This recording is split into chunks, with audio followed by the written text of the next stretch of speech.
ایک روایت ہے کہ ایک مرتبہ حضرت جبرائیل علیہ السلام نے یہ خبر دی، دوسری مرتبہ وہ فرشتہ جو رب تعالیٰ کی طرف سے بارش نازل کرنے پر مامور ہے، جس فرشتے کا کام ہے کہ کہیں پر بارش نازل ہے کرنی ہے، تو رب نے اس کو روٹین ورک دیا ہوا ہے کہ آج تم نے فلاں فلاں علاقے میں اتنی بارش نازل کرنی ہے، جو فرشتوں کے سپرد رب تعالیٰ نے ان کے کام لگائے ہوئے ہیں۔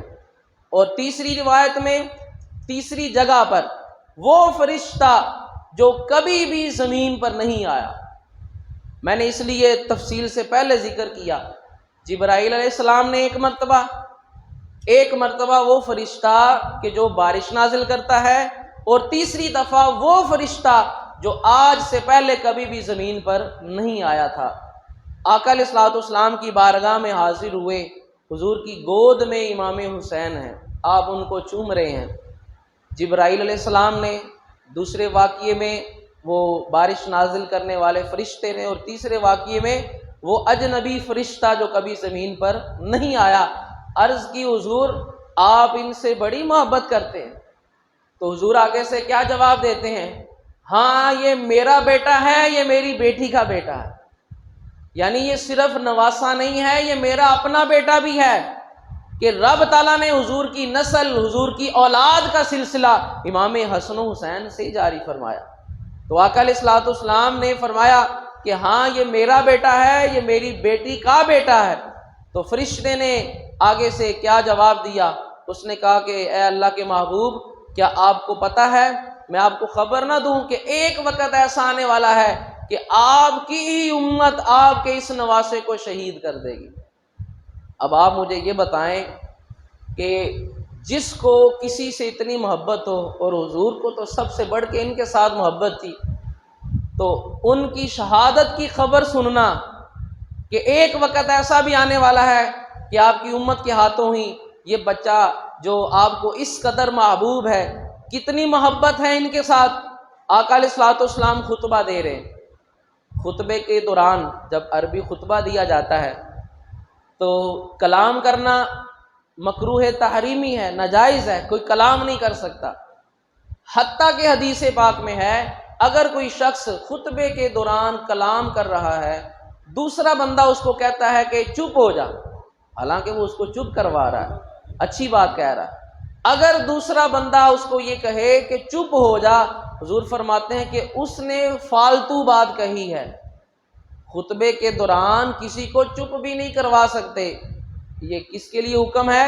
جو خطبہ سن رہا ہے، اور جو خطبہ دے رہا ہے اس کی کتنی توجہ ہوگی، اس کا کتنا دھیان ہوگا۔ حضرت ابو بریدہ فرماتے ہیں آقا علیہ الصلوۃ والسلام خطبہ دے رہے ہیں، اذ جاء الحسن والحسین علیہما قمیصان احمران یمشیان ویعصران۔ حضور ممبر پر جلوہ افروز ہیں، حضور خطبہ ارشاد فرما رہے ہیں، سامنے سے حسن و حسین آ گئے، کرتے پہنے ہیں سرخ رنگ کے، کبھی گرتے ہیں کبھی چلتے ہیں، کبھی گرتے ہیں کبھی چلتے ہیں۔ اب آقا علیہ الصلوۃ والسلام نے کیا کیا؟ حضور یہ بھی تو اشارہ کر سکتے تھے کہ ان کو اٹھا کے میرے پاس لاؤ، حضور بول کر بھی کہہ سکتے تھے ابو بکر ان کو اٹھا کر میرے پاس لاؤ، علی اپنے بچوں کو اٹھا کر میرے پاس لاؤ۔ اب ہوا کیا؟ فنزل رسول اللہ من المنبر، آقا علیہ الصلوۃ والسلام خطبہ چھوڑ کر حضور ممبر سے خود اترے ہیں۔ وہ خطبہ کے سننے والا اس کے لیے لازم ہے کہ اگر کوئی بول رہا ہو تو اس کو بول کے اتنا بھی نہیں کہہ سکتا چپ ہو جا، اشارہ کر سکتا ہے، اشارے سے اس کو کہہ سکتا ہے چپ ہو جا۔ اب وہ خطبہ دینے والی ذات کس کی ہے؟ اللہ کے محبوب کی ہے۔ فَحَمَلَهُمَا، اب بات کیا ہے، معاملہ کیا ہے؟ حضور کیوں اٹھے؟ کسی کو اشارہ بھی کر سکتے تھے ان کو اٹھاؤ، کسی کو حکم بھی دے سکتے تھے ان کو اٹھاؤ، خود اٹھ کر بتایا کہ ان کا مقام کیا، مجھے ان سے محبت کتنی ہے، اگر مجھے ان کے ساتھ اتنی محبت ہے تو تمہیں بھی ان کے ساتھ اتنی محبت ہونی چاہیے۔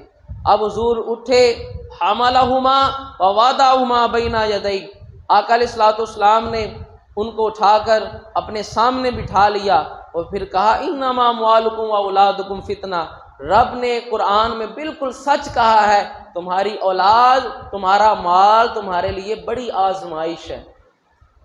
نظرت الی ہذین الصبیین، میں نے ان دونوں بچوں کو دیکھا، یمشیانی و یؤسرانی، کبھی چلتے تھے کبھی گرتے تھے، فلم اصبر، مجھ سے صبر نہیں ہوا۔